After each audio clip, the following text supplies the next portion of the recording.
नमस्कार मित्रांनो, पूजाच रेसिपीज मध्ये तुमचं सर्वांचंच अगदी मनापासून स्वागत आहे। थंडीला सुरुवात झाली आहे, त्यामुळे बाजारामध्ये हिरवागार मटार यायला सुरुवात झालेली आहे। त्याच मटारपासून आज आपण खस्ता पुरी कशी तयार करायची ते बघणार आहोत। तर सर्वात अगोदर आपण त्याचं वरचं आवरण तयार करून घेणार आहोत। तर त्यासाठी लागणारे साहित्य बघून घेऊया।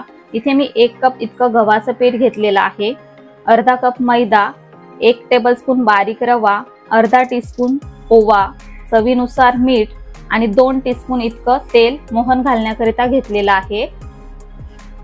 इथे मी एक बाउल घेतलेला आहे, त्यामध्ये आपण गव्हाचं पीठ काढून घेऊया।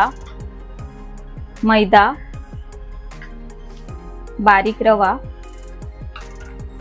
चवीनुसार मीठ, ओवा आपल्याला हातावर थोडासा या पद्धतीने क्रश करून घालायचा आहे।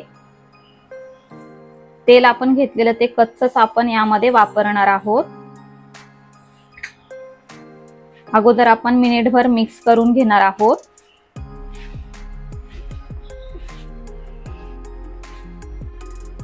यामध्ये आता आपल्याला थोडं थोडं करून पाणी घालून घ्यायचं आहे आणि मध्यम घट्टाचा पिठाचा गोळा आपल्याला मळून घ्यायचा आहे।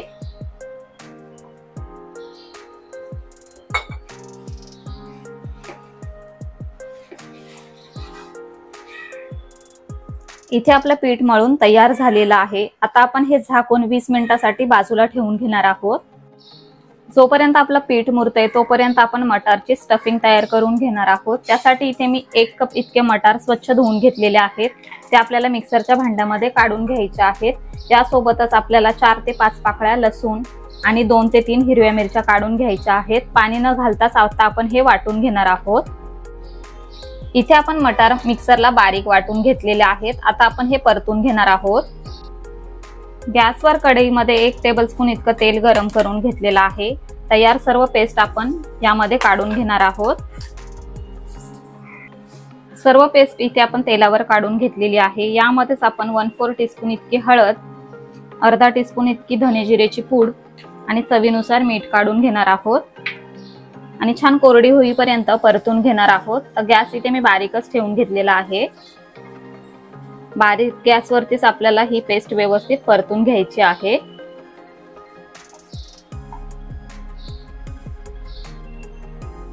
इथे आपण स्टफिंग पूर्ण कोरडं होईपर्यंत परतून घेतलेला आहे।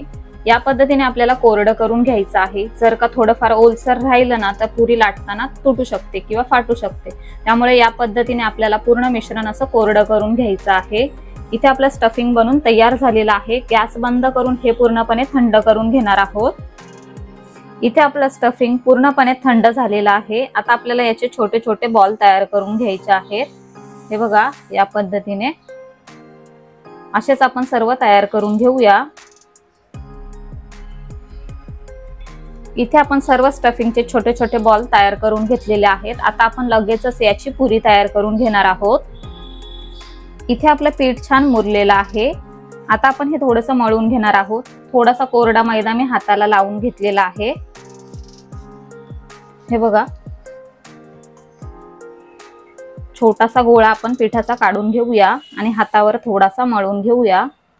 इथे आपण थोडं कोरडं गव्हाचं पीठ घेतलेलं आहे, त्यामध्ये आपल्याला डिप करून घ्यायचं आहे आणि या पद्धतीने असं त्याला थोडंसं वाटीचा आकार देऊन घ्यायचा आहे।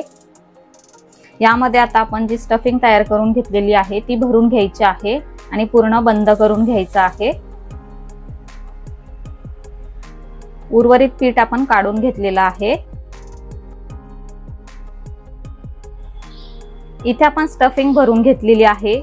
आता आपण यावरती थोडंसं कोरडं गव्हाचं पीठ काढून घेणार आहोत आणि याची पुरी लाटून घेणार आहोत।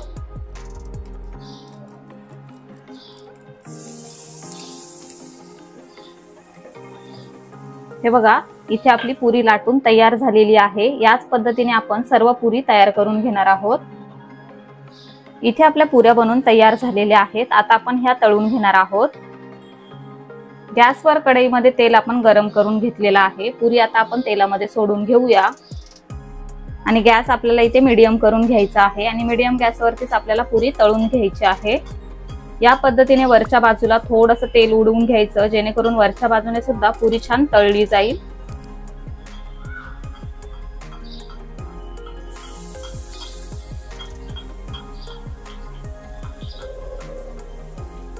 हे बघा पुरी मस्तपैकी आपली टम्म फुगलेली आहे। आता आपण ही उलटून घेऊया आणि दुसऱ्या बाजूने सुद्धा छान तळून घेऊया।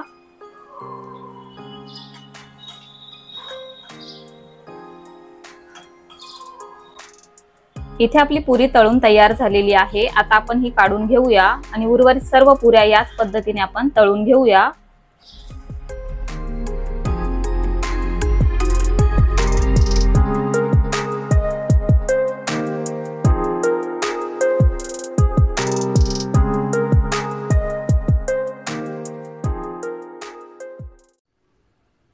तर अशा प्रकारे इथे आपली गरमागरम आणि खमंग मटारची पुरी बनून तयार झालेली आहे।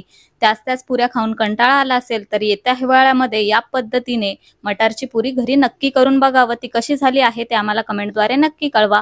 व्हिडिओ आवडला असेल तर व्हिडिओला लाईक करा, जास्तीत जास्त शेअर करा आणि अशाच नवनवीन रेसिपीजसाठी पूजाच रेसिपीजला सबस्क्राईब करा। लवकरच भेटूया अशाच एका नवीन रेसिपीसह। तोपर्यंत bye bye, take care, eat healthy live healthy.